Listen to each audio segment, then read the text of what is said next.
The ink was still wet on the divorce papers when Brandon laughed, tossing a black Amex card onto the mahogany table. "Take it, Audrey. It's enough to rent a studio apartment in Queens for a month. Consider it severance pay for a wasted 2-year marriage." His mistress Jessica giggled from the corner, already mentally redecorating his penthouse. They thought Audrey was a broke orphan with nowhere to go. They thought she was trembling with fear. But they didn't see the man in the charcoal suit sitting silently in the back of the boardroom. They didn't know that the man was Harrison Caldwell, the owner of the very skyscraper they were sitting in, and Audrey's father.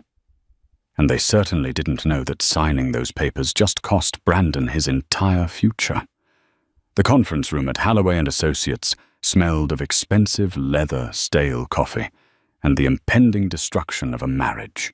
It was located on the 45th floor of a skyscraper in Midtown Manhattan, offering a panoramic view of a gray, rainy New York City. Audrey sat on one side of the long, polished mahogany table. Her hands were folded neatly in her lap. She wore a simple beige cardigan that had seen better days and no jewelry, not even the wedding band she had taken off 3 days ago. Opposite her sat Brandon.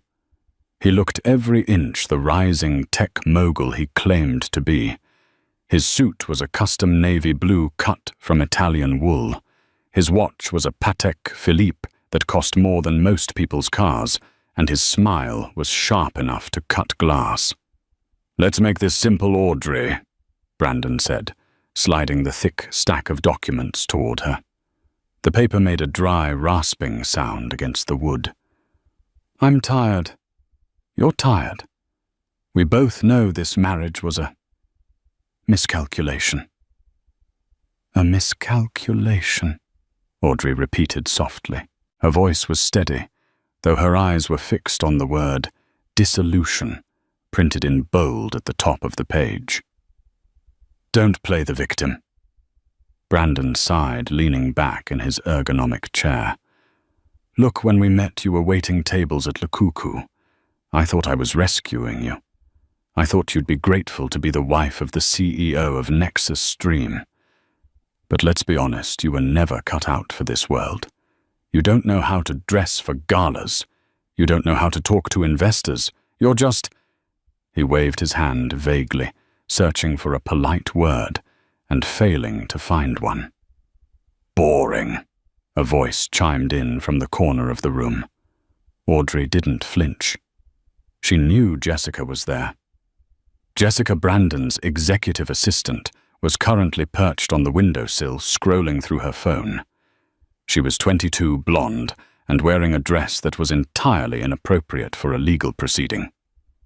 "She's just boring Brandon," Jessica said, not looking up from her screen. "And she cooks weird food. Who makes pot roast for a VP of marketing? It's embarrassing." Brandon chuckled. "Right. The point is, Audrey, my company is about to go public. The IPO is next month. My lawyers and my PR team suggest that a clean break is better now than later. Single looks better than married to a nobody when I'm ringing the opening bell at the NYSE. Audrey looked up at him. "So that's it. 2 years of marriage, and I'm a liability to your stock price. It's business, Audrey. Don't make it emotional." Brandon tapped the papers. "Here's the deal. The prenup says you get nothing because you came in with nothing. But because I'm a generous guy." He reached into his pocket and pulled out a black credit card. He tossed it onto the table. It spun and landed near her hand. "There's $10,000 on that. Enough to get a deposit on a place in, I don't know, New Jersey, Queens, somewhere cheap. And I'll let you keep the Honda." The lawyer sitting next to Brandon, a sweating man named Mr. Gables, cleared his throat. "Mr. Cross, technically the Honda is leased under the company now. Let her keep the damn Honda, Gables," Brandon snapped. "I'm feeling charitable." He looked back at Audrey with a smirk. "See, I'm a good guy. Now sign the papers. I have a lunch reservation at Per Se at 1. Audrey looked at the papers. Then she looked at the credit card. $10,000. 2 years ago, she had met Brandon when he was just starting Nexus Stream. He was stressed, barely making payroll and eating takeout at the diner she worked at, for fun to clear her head from her studies. He hadn't rescued her. She had listened to his pitches. She had organized his chaotic schedule before he could afford Jessica.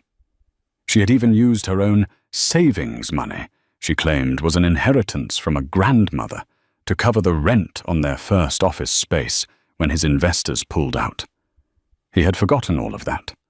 "You really think I'm after your money, Brandon?" Audrey asked quietly. "Everyone wants money, Audrey.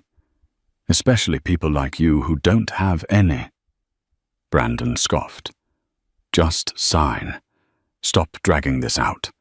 Unless you're waiting for a miracle." Audrey took a breath. She reached into her bag. Brandon flinched, perhaps expecting a weapon or a lawsuit. Instead, she pulled out a cheap plastic ballpoint pen. "I don't want your money, Brandon," she said, "and I don't want the Honda." "Suit yourself." Brandon laughed. "More for me. Just sign the line."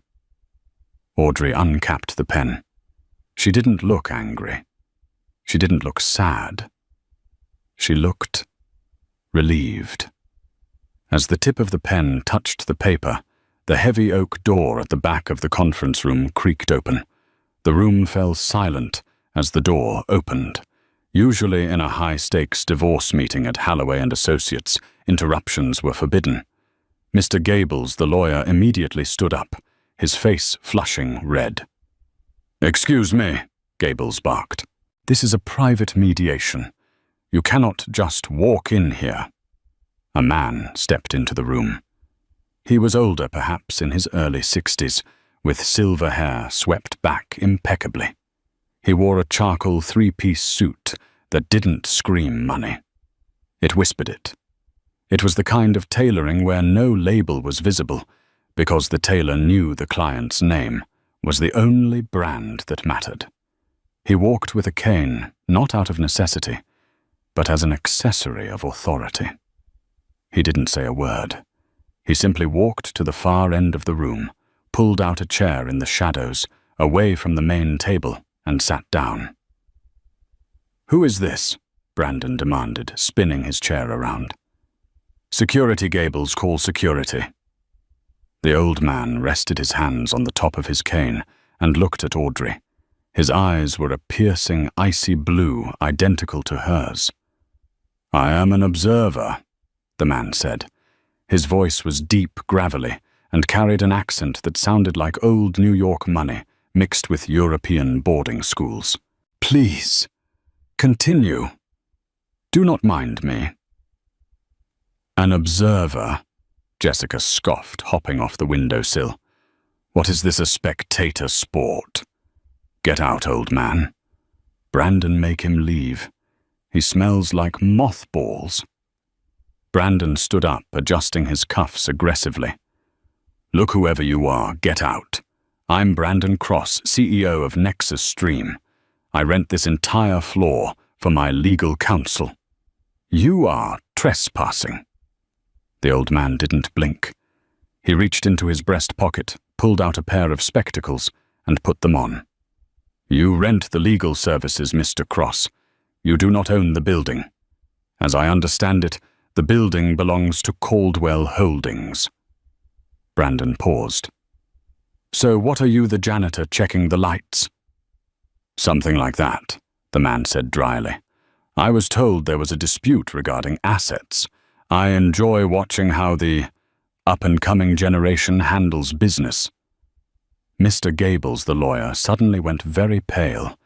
He squinted at the man in the back. He looked at the silver hair, the specific cut of the lapel, the gold signet ring on the pinky finger. "Mr. Cross," Gables hissed under his breath. "Sit down." "What?" Brandon snapped. "Just sit down," Gables whispered, his voice trembling. let him stay. Why? Because if we cause a scene, the building management might revoke our lease privileges. Gables lied, sweating profusely. He knew exactly who the man was. He had seen his face in the lobby portrait every morning for 15 years.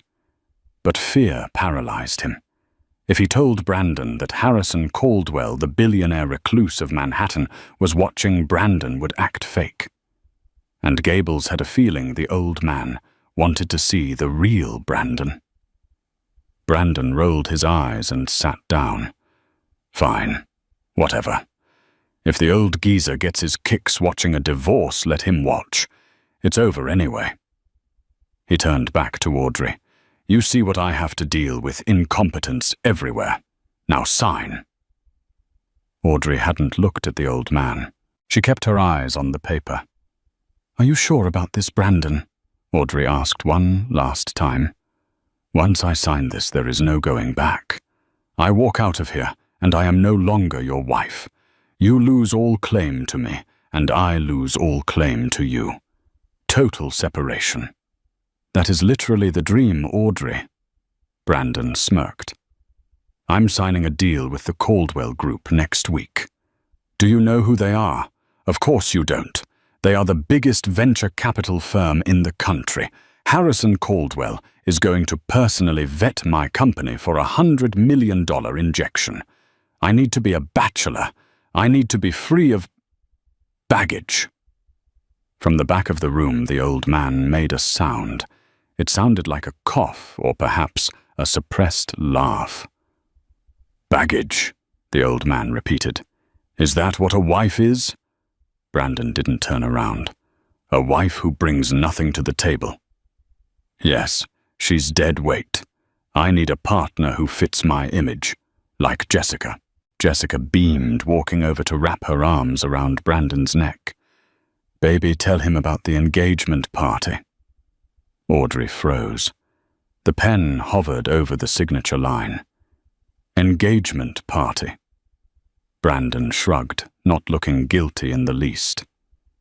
Well, since we're signing today, I figured why wait. We booked the Plaza Hotel for this Saturday. It's going to be a double celebration, my divorce and my engagement to Jessica. It's going to be the event of the season. High society investors press. He looked at Audrey with mock pity. I'd invite you, but security will have a list. Audrey felt a coldness settle in her chest. It wasn't heartbreak anymore. It was clarity. You booked the Plaza, Audrey said. Grand ballroom, Jessica bragged. Top shelf everything. $10,000 for flowers alone. Interesting, Audrey murmured. She looked past Brandon, past Jessica, and her eyes met the old man's eyes in the back of the room. The old man gave her a barely perceptible nod. It was a signal. Permission granted.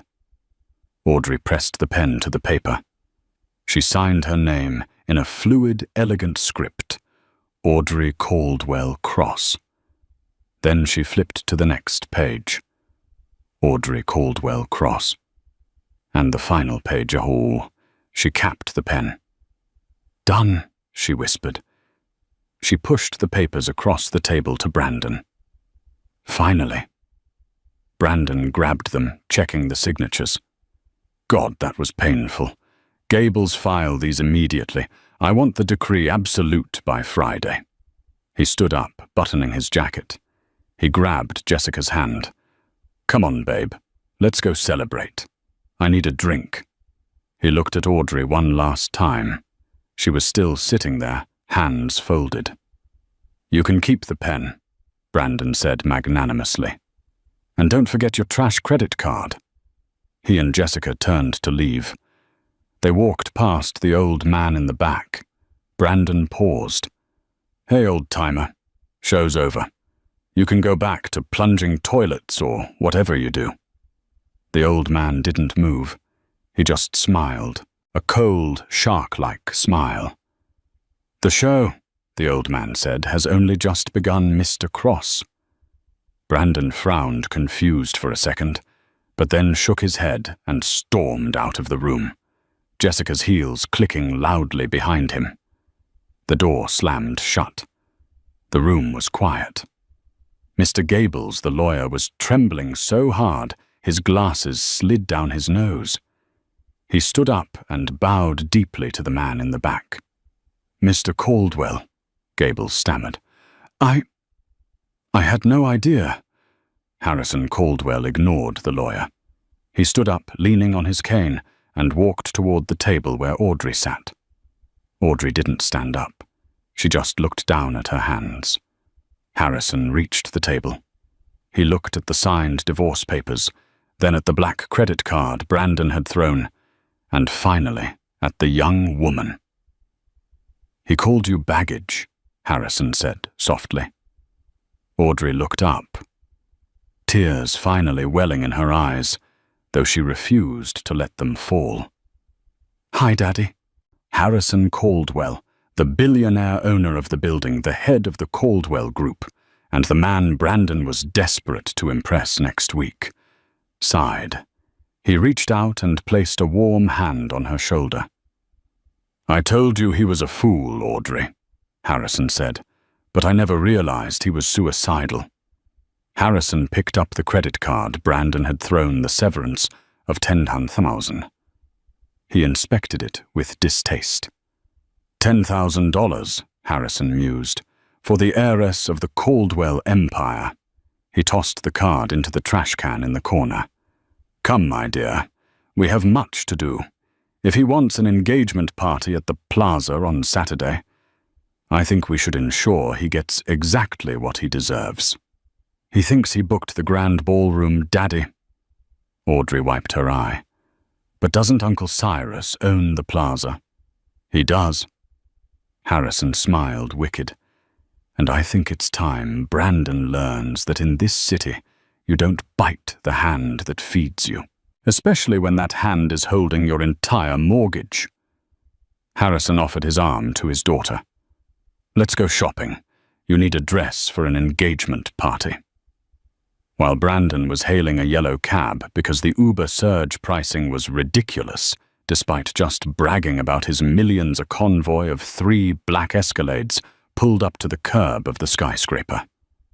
Audrey walked out of the revolving doors, her arm linked with Harrison's.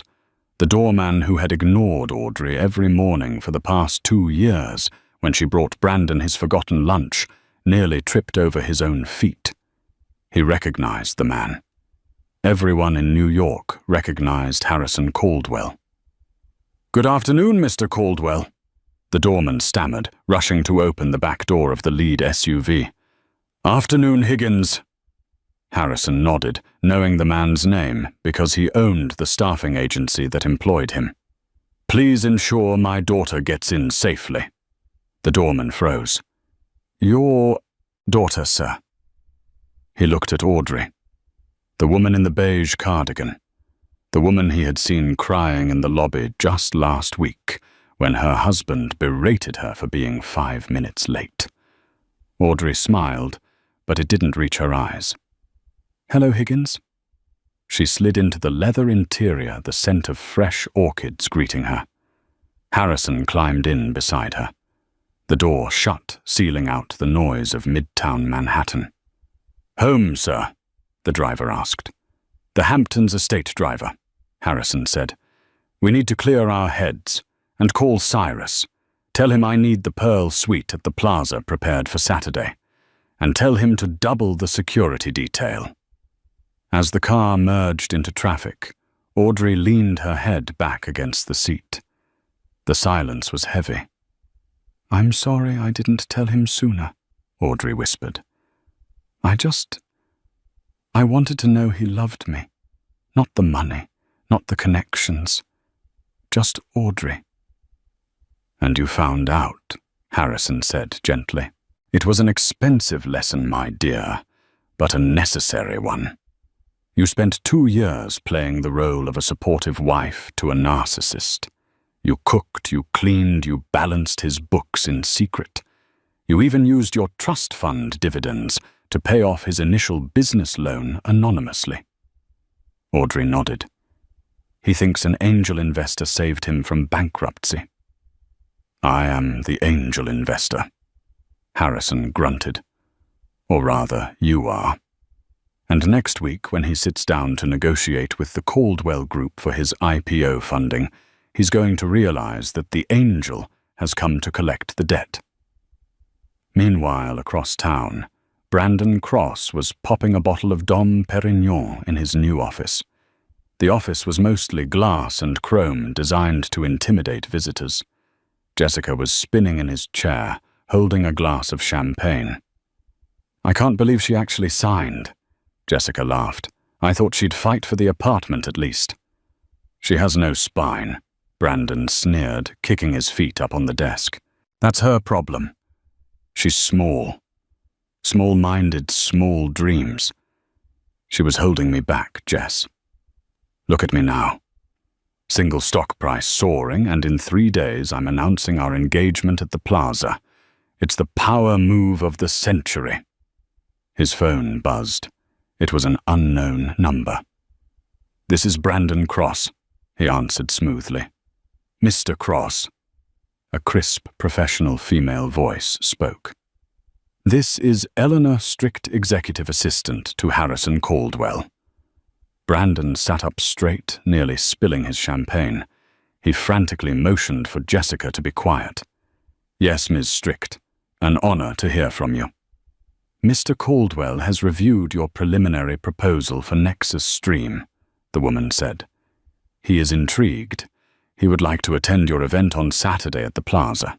He believes it would be the perfect environment to assess your character before signing the funding checks next week. Brandon's heart hammered against his ribs. Harrison Caldwell was coming to his party. This was it. This was the golden ticket. If Caldwell backed him, Brandon would be on the cover of Forbes. That would be incredible. Brandon choked out. Please tell Mr. Caldwell he is the guest of honor. He will be there, the woman said. He will be bringing a companion, a silent partner in the Caldwell Group, who has final veto power on all investments. Impress them, Mr. Cross. They do not suffer fools lightly. The line went dead. Brandon let out a whoop of victory that echoed down the hallway. We did it. Jess Caldwell is coming. We are going to be billionaires. He grabbed Jessica and spun her around. I need a new suit.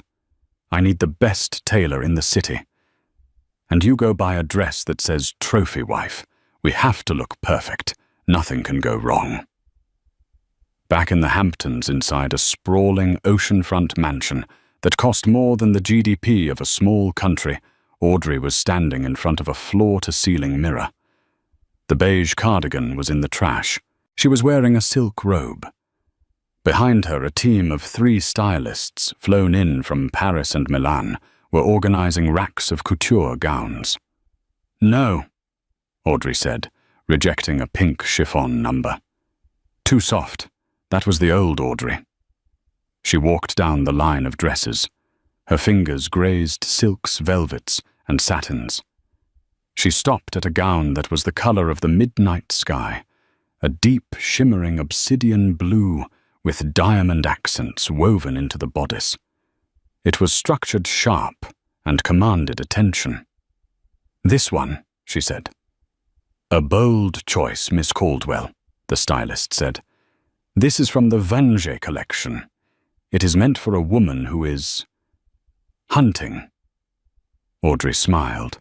It was the first genuine smile she had worn in months. It was cold, and it was dangerous. Exactly, she said. I'm not going there to celebrate an engagement. I'm going there to attend a funeral. A funeral, Miss... Yes. Audrey turned to the mirror, her blue eyes flashing. The funeral of Brandon Cross's career. Saturday night arrived with a humid electric tension in the air. The Plaza Hotel, an icon of New York luxury at the corner of Central Park South, was glowing. Limousines lined up 3 deep at the entrance. The paparazzi were out in full force, tipped off by Brandon's PR team that a major tech announcement was happening. Inside the grand ballroom, the scene was one of excessive opulence. Brandon had spared no expense, mostly because he had put it all on company credit, assuming the Caldwell investment would cover it later. Crystal chandeliers the size of small cars hung from the gold-leafed ceiling. Waiters in white tuxedo jackets moved like ghosts through the crowd, offering flutes of vintage champagne and trays of caviar. Brandon stood at the top of the grand staircase, gripping the banister. He was sweating. "Stop fidgeting," Jessica hissed. She was wearing a red dress that was tight enough to cut off circulation covered in sequins. It was flashy, expensive, and lacked all subtlety. "You look like you're guilty of something." "I'm nervous, Jess," Brandon muttered, scanning the crowd below. "Caldwell isn't here yet. It's 8:00 p.m. The invitation said 7:30. Billionaires are always late," Jessica dismissed. "Look, there's the VP of Goldman Sachs. Go say hi." The room was filled with the sharks of Wall Street. Men in $5,000 suits and women dripping in diamonds. But there was a strange energy in the room. Whispers. Mr. Gables, the lawyer who had overseen the divorce 3 days ago, was standing near the bar drinking scotch as if it were water. He looked pale. Every time the ballroom doors opened, he flinched. "Gables," Brandon shouted, descending the stairs. "Why do you look like you've seen a ghost? Cheer up, tonight is the night." Gables looked at Brandon with a mixture of pity and terror. "Mr. Cross, have you checked the guest list properly?" "Of course," Brandon scoffed. "Why?" "No reason," Gables mumbled, turning back to his drink. "Just good luck." At that moment, the music, a live string quartet playing Mozart, stopped abruptly. The heavy double doors at the entrance of the ballroom swung open. A hush fell over the room. It wasn't the polite silence of arrival. It was the awed silence of power entering a vacuum. Harrison Caldwell stood in the doorway. He looked like a king returning to his court. He was wearing a tuxedo that fit so perfectly it looked like a second skin. He held his cane, his silver hair gleaming under the chandeliers. The room gasped.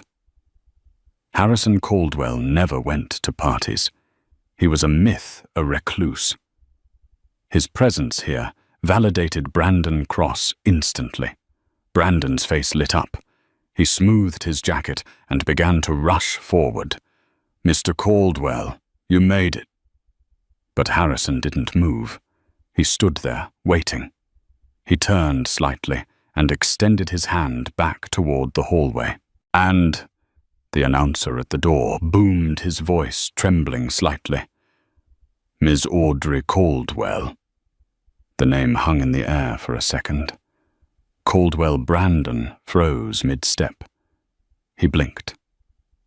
Audrey. No, it couldn't be. His Audrey was a nobody. Her last name was...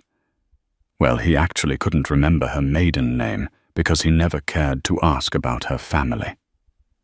Then she stepped into the light. It was Audrey. But it wasn't the Audrey who wore beige cardigans and apologized for existing. This woman was a statue of vengeance carved from ice and diamonds. The midnight blue dress hugged her curves, the slit running up the leg revealing heels that looked sharp enough to kill. Her hair, usually tied in a messy bun, was cascaded in polished waves over her shoulders. Around her neck sat a sapphire necklace that was famously owned by the Russian Romanov family, a piece of jewelry worth more than Brandon's entire company. She took her father's arm. She lifted her chin. Her eyes swept the room, dismissing the hundreds of guests until they locked onto Brandon. She didn't smile. She just stared. "Oh my God," Jessica whispered, dropping her clutch. "Is that the wife?" Brandon felt the blood drain from his face. His knees buckled slightly. No, that's impossible. She's broke. I gave her $10,000. The crowd parted like the Red Sea as Harrison and Audrey walked into the room. The silence was deafening. Every eye was on them. Brandon, operating on pure adrenaline and denial, forced a smile onto his face and stepped into their path. "Mr. Caldwell." Brandon's voice cracked. He cleared his throat. "Welcome. And, Audrey, what are you doing here? Did you get a job catering?" It was a stupid thing to say, a desperate thing to say. The crowd murmured. Someone laughed nervously. Harrison Caldwell looked at Brandon with a look of pure disgust. "Mr. Cross, you seem confused." Well, yes," Brandon stammered. "This is my ex-wife. I'm not sure how she got past security, but she didn't need to get past security." Harrison interrupted, his voice booming across the silent ballroom. "She owns the security company. In fact, she owns this hotel." The glass in Brandon's hand slipped. It shattered on the marble floor. Crash. "What?" Brandon whispered. "Allow me to introduce you properly," Harrison said, placing a hand on Audrey's back. "You know her as Audrey, the woman you divorced 3 days ago, because she was boring and brought nothing to the table. But the world knows her as Audrey Caldwell, my only daughter, the sole heir to the Caldwell fortune, and the majority shareholder of the venture capital firm you are begging for money." The room erupted. Gasps, whispers, and shocked exclamations rippled through the hundreds of guests. Phones were raised, recording the moment. Jessica took a step back, distancing herself from Brandon. Audrey took a step forward. The smell of her perfume, something expensive and rare, hit Brandon. "Hello, Brandon," she said. Her voice was smooth, confident, unrecognizable from the soft murmur he was used to. "You wanted a partner who fit your image. Remember, someone with connections, someone with money." She gestured to the opulent ballroom, the confused investors, the terrified lawyer. "Well, here I am," she said, "but I'm afraid my appearance fee is a little higher than $10,000. Brandon's mouth opened and closed like a fish. "Audrey, wait.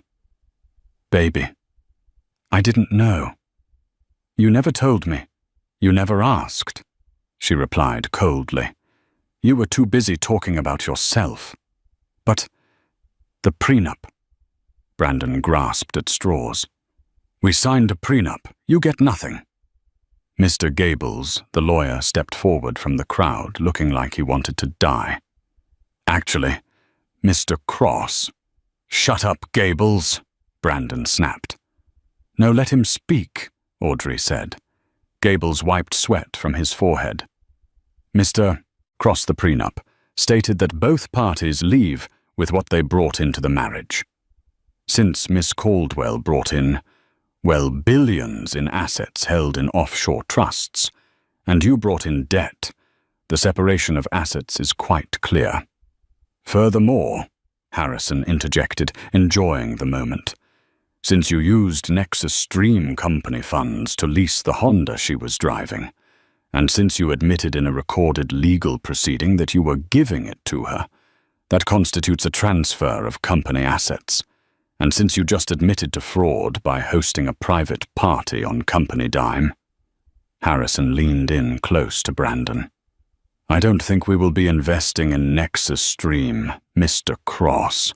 In fact, I think my daughter, who sits on the board of the bank that holds your business loans, might be calling in your debts. Tonight." Brandon looked at Audrey. He looked at the woman he had discarded like trash. "Audrey," he pleaded, his voice trembling. "Please, it was a mistake. Jessica meant nothing. I was stressed. We can fix this. We can renew our vows right now. Look, everyone is here. Audrey looked at him.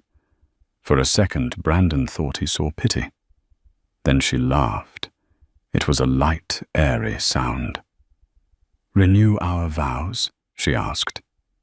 Brandon, I didn't come here to marry you. I came here to ruin you.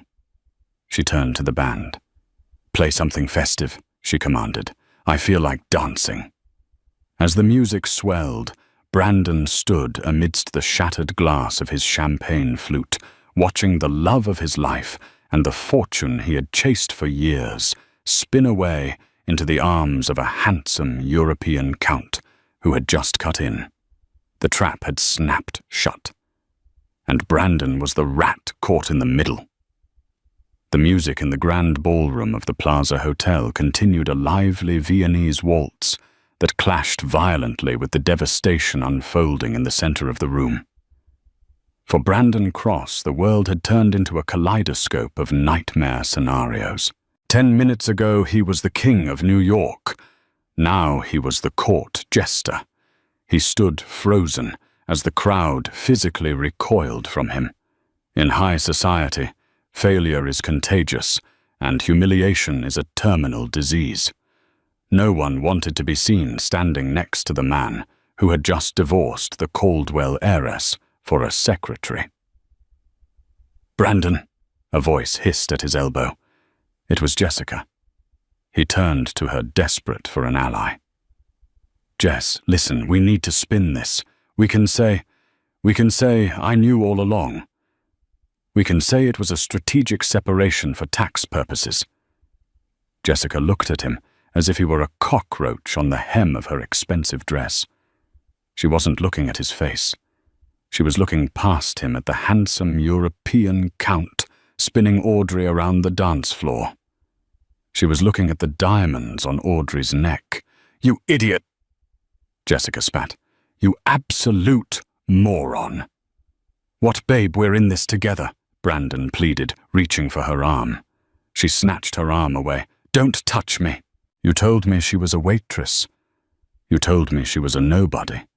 You made me look like a fool in front of Harrison Caldwell. I didn't know. That's worse, Jessica shrieked, her voice rising above the music. You lived with her for 2 years and didn't know she was worth billions. You're not a CEO, Brandon. You're a blind, incompetent loser. She pulled the engagement ring off her finger, a 3-carat diamond Brandon had bought on credit just yesterday, and threw it at his chest. I'm done. Don't call me.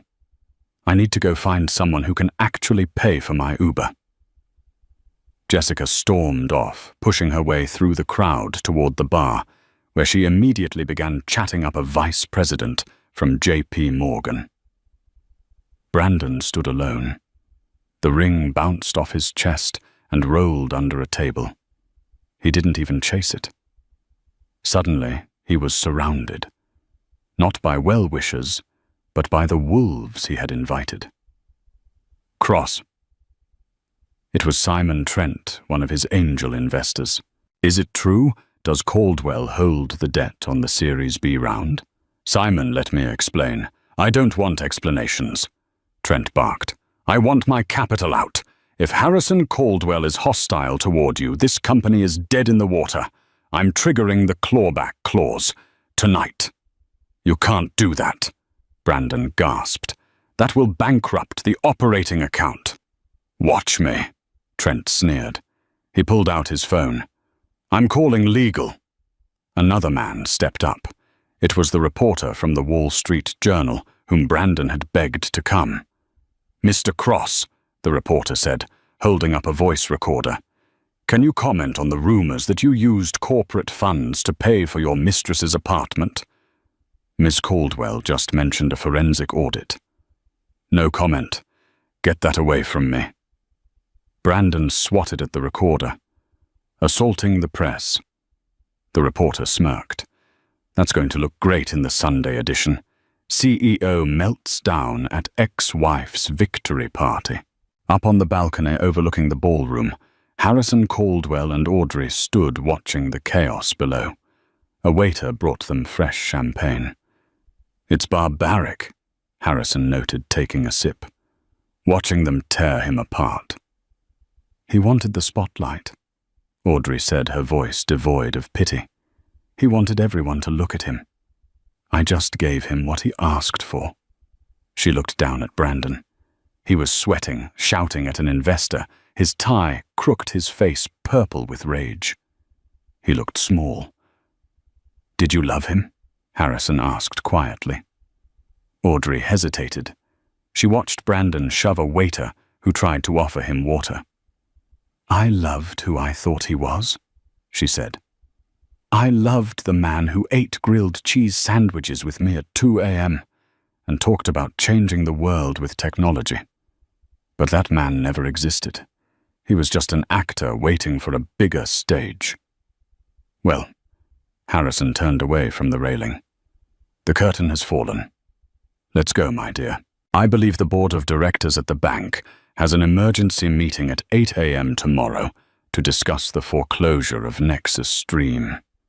"Foreclosure?" Audrey raised an eyebrow. "Oh, yes." Harrison smiled darkly. "He missed a payment 3 months ago. We let it slide because, well, he was family. We are no longer sliding."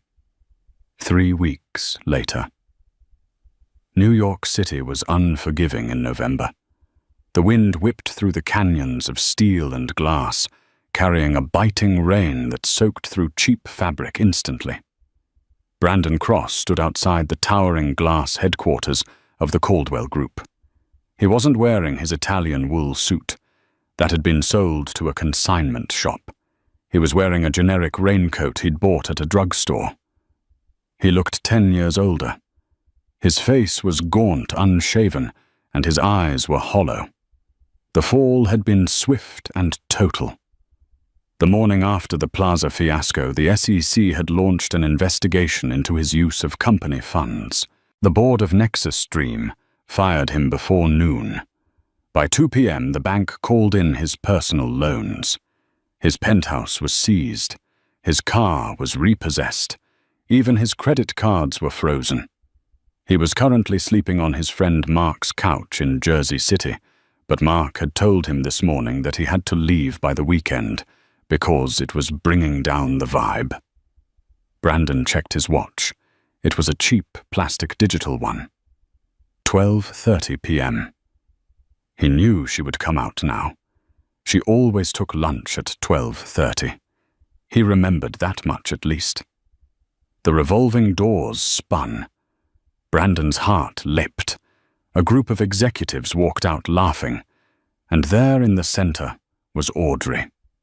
She looked radiant. She wore a cream-colored power suit, her hair blow-dried to perfection. She was holding a tablet and talking to a man who looked like a senator. Brandon lunged forward. "Audrey!" The security guards at the entrance stepped forward instantly, their hands going to their belts. They saw a disheveled man shouting at the heiress. "Ma'am, step back," one guard barked. Audrey stopped. She looked up and saw him. She waved her hand at the guards. "It's okay, Frank. I know him." The guards hesitated, but stepped aside, forming a wall between Audrey and the street, leaving a 5-foot buffer. Brandon walked up to the line water dripping from his nose. "Audrey," he panted. I've been trying to call you. Your number changed." "It did," she said pleasantly. "How are you, Brandon?" "How am I?" Brandon laughed, a hysterical, jagged sound. "I'm ruined, Audrey. They took everything, the company, the apartment. I have $40 to my name." $40? "I remember having $40, Audrey said calmly. "When I was 19, living in a dorm, refusing to touch my father's money so I could learn what the real world felt like. It's character building, isn't it?" "Stop it," Brandon yelled, then lowered his voice as people on the street stared. "Look, I get it. You wanted to teach me a lesson. Lesson learned. Okay, I'm humbled. I'm sorry.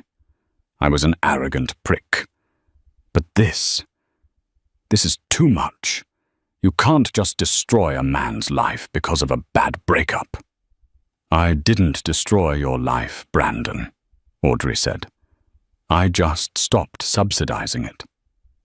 Subsidizing? Who do you think convinced the landlord to give you 3 extra months on the office rent when you started? Audrey asked. Me. I paid him cash from my grandmother's trust. Who do you think fixed your pitch deck before the Series A round me? I rewrote the entire financial model while you were sleeping. Brandon blinked. You did the model? Yes. And who do you think put a good word in with the tech crunch editors to get you that first article? Audrey stepped closer, her eyes hard. I was never just a waitress, Brandon. I was your partner. I was the engine, keeping your rusty little car running. You just never bothered to look under the hood. Brandon slumped. The rain was cold, but the truth was colder. He realized with a sickening jolt that she was right. Every time he had a stroke of luck in the last 2 years, Audrey had been there in the background, smiling, handing him coffee, saying, "It will work out." He had mistaken her competence for invisibility. "I need help, Audrey." Brandon whispered, his pride finally shattering completely. "I have nowhere to go. No one will hire me. My name is poison in this city. Please, just a loan or a job. I'll sweep the floors. Anything." Audrey looked at him. She looked at the man who had thrown a credit card at her and told her to move to Queens. She opened her purse. Brandon held his breath. Was she going to give him a check? A key to an apartment? She pulled out a business card. It was plain white with a phone number on it. "This is the number for a recruitment agency in Ohio," she said, handing it to him. "They specialize in entry-level sales positions. It's honest work. You get a base salary and commission. Rent is cheap in Ohio." Brandon stared at the card. Ohio entry-level sales. "It's a fresh start, Brandon," she said, her voice softening just a fraction. "New York isn't for you. You got lost here. Maybe somewhere else where no one knows you. You can learn to be a person again, instead of a CEO." She turned to go. "Audrey," he called out one last time. She stopped but didn't turn around. "Did you ever love me?" he asked. "Or was I just a project?" Audrey looked at her reflection in the glass door of the building she would one day inherit. "I loved you enough to hide who I was, so you could feel big," she said. "But I love myself enough to stop shrinking." She walked through the revolving doors and vanished into the warmth of the lobby. Brandon stood alone in the rain. He looked down at the business card. Midwest Auto Sales and Solutions. He looked up at the skyscraper disappearing into the mist. He realized then that the distance between him and Audrey wasn't just glass and security guards. It was a universe. He put the card in his pocket, turned his collar up against the wind, and began the long walk to the bus station. 2 years had passed since the rain-soaked afternoon outside the Caldwell Tower. New York City had moved on as it always does. The scandal of Nexus Stream's bankruptcy was now just a footnote in financial tabloids, a cautionary tale taught in business schools about the dangers of over-leveraging and underestimating your spouse. In the penthouse office of the Caldwell Group, Audrey sat behind the massive oak desk that had once belonged to her father. Harrison Caldwell had officially retired to a vineyard in Tuscany 6 months ago, leaving the empire in Audrey's hands. She wasn't the same woman who had sat in that dreary conference room wearing a beige cardigan. She was sharper, stronger. Her hair was cut into a chic bob, and she wore a tailored emerald suit that commanded respect. She was reviewing the quarterly philanthropic grants when her assistant, a young man named Leo, knocked on the door. "Ms. Caldwell," Leo said. "The mail came in. Most of it is standard, but there's a personal envelope. It has no return address, but it's postmarked from Columbus, Ohio." Audrey froze. Her pen hovered over the paper. Ohio. "Leave it, Leo." "Thank you." When the door clicked shut, Audrey stared at the envelope. It was cheap white paper. The handwriting was familiar, not the jagged, rushed scrawl of an arrogant CEO, but a neater, more deliberate script. She picked up her silver letter opener and sliced the envelope. In seat there was no letter, no long apology, no excuses. There was only a cashier's check. "Pay to the order of Audrey Caldwell. Amount $10,000. Audrey stared at the number. $10,000. It was the exact amount Brandon had thrown at her on the mahogany table during their divorce. The severance pay. She turned the check over. On the back, in small blue ink, was a short note for the Honda. And the lesson. B. Audrey let out a breath she didn't know she was holding. She leaned back in her chair, closing her eyes, and for a moment the skyscrapers of New York faded away, replaced by the image of a snowy car lot in the Midwest. 500 miles away in the gray outskirts of Columbus, Ohio, the wind was howling. Brandon Cross blew warm air into his cupped hands and stomped the snow off his boots. He was wearing a thick parka with the logo Midwest Auto Sales embroidered on the chest. "Hey, Cross," his manager, a gruff man named Big Tony, yelled from the office. "You got a customer on the lot, looking at the used sedans." "On it, Tony," Brandon called back. He jogged out into the cold. He didn't walk with the swagger he used to have. His stride was purposeful, humble. He approached a young couple shivering by a row of cars. They looked terrified, clearly buying their first car together, likely worried about credit checks and down payments. "Afternoon, folks," Brandon said with a genuine smile, a smile that actually reached his eyes now. "Cold one today. You're looking for something reliable that won't break the bank?" "Yeah," the young man said nervously. We don't have much. We just need to get to work." "I get it." Brandon nodded. "I know what it's like to start over. Let me show you this Civic over here. It's got low mileage and I can work with the financing guy to get you a rate that makes sense. We're not here to rob you." As he walked them towards the car, a flashy red convertible pulled into the dealership lot. It was out of place in the grey winter, loud, obnoxious, and expensive. The driver's door opened, and a woman stepped out. She was wearing a fur coat that looked cheap and fake, and heels that were sinking into the slush. It was Jessica. Brandon stopped in his tracks. He hadn't seen her in 2 years, not since she threw the ring at his chest at the plaza. She looked older, harder. Her makeup was too heavy trying to cover the lines of stress. She spotted him and smirked, walking over. "Well, well," she laughed, looking at his parka. "Look at you, the great Brandon Cross, selling used cars in flyover country." Brandon excused himself from the young couple. "Give me one moment, folks," and walked over to her. He didn't feel the old anger. He just felt pity. "Hello, Jessica. What are you doing in Ohio?" "Visiting family," she lied smoothly. "Thought I'd look you up. Heard you were here." She looked him up and down, licking her lips. "You know, Brandon, New York is boring, and I broke up with that banker. He was cheap. Maybe we could grab a drink?" "For old time's sake, I bet you're lonely out here." She stepped close her hand reaching for his zipper. "We were good together, Brandon. We were a power couple. Maybe we can figure a way out of here. Together." Brandon looked at her hand. He remembered how easily she had turned on him when the money vanished.